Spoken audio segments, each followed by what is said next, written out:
सध्या राज्यभरात सूर्याचा प्रकोप पाहायला मिळतोय। पारा 45 अंशाच्या पार गेल्याने अंगाची लाही होतीये। या जीवघेण्या उन्हापासून वाचण्यासाठी सर्वसामान्यांची सध्या धडपड सुरू आहे। कोणी एसीच्या गारव्यात बसतंय तर कोणी कूलरचा आधार घेतंय। पण हाच कूलर कधी मृत्यूचा सापळा बनेल याचा विचारही कोणी केला नसेल। बीडच्या घाटनांदूरमध्ये अशीच एक सुन्न करणारी घटना घडली आहे। दिवसभर उन्हाचे चटके सोसल्यानंतर रात्रीची झोप सुखाची व्हावी म्हणून नजीर खदीर सय्यद या 26 वर्षांच्या तरुणाने घरातील कूलर सुरू करण्याचं ठरवलं। उकाडा इतका होता की कूलर शिवाय पर्याय नव्हता।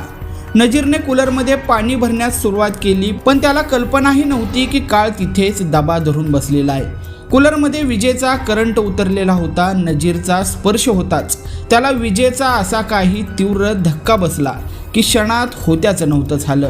नजीर हा जागीच कोसळला। हा आवाज ऐकून पत्नी आणि वृद्ध वडिलांनी त्या ठिकाणी धाव घेतली। प्रसंगावधान राखून वीज पुरवठा खंडित केला, पण तोपर्यंत नजीरची प्राणज्योत मालवलेली होती। अंबेजोगाईच्या रुग्णालयात नेला असता डॉक्टरांनी त्याला मृत घोषित केलं। नजीर हा बांधकाम मजूर होता आणि कुटुंबाचा एकमेव कमावता आधार होता।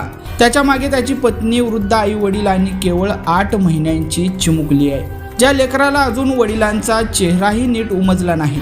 तिच्या डोक्यावरचं छत्र या घटनेनं मात्र कायमचं हिरावलंय।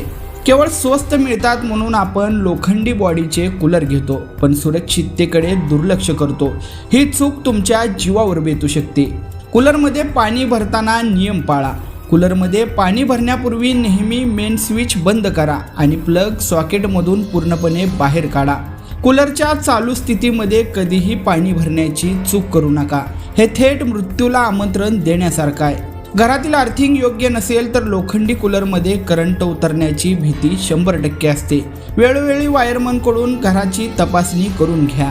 कूलर सुरू असताना ओल्या हाताने त्याच्या बॉडीला स्पर्श करणे टाळा।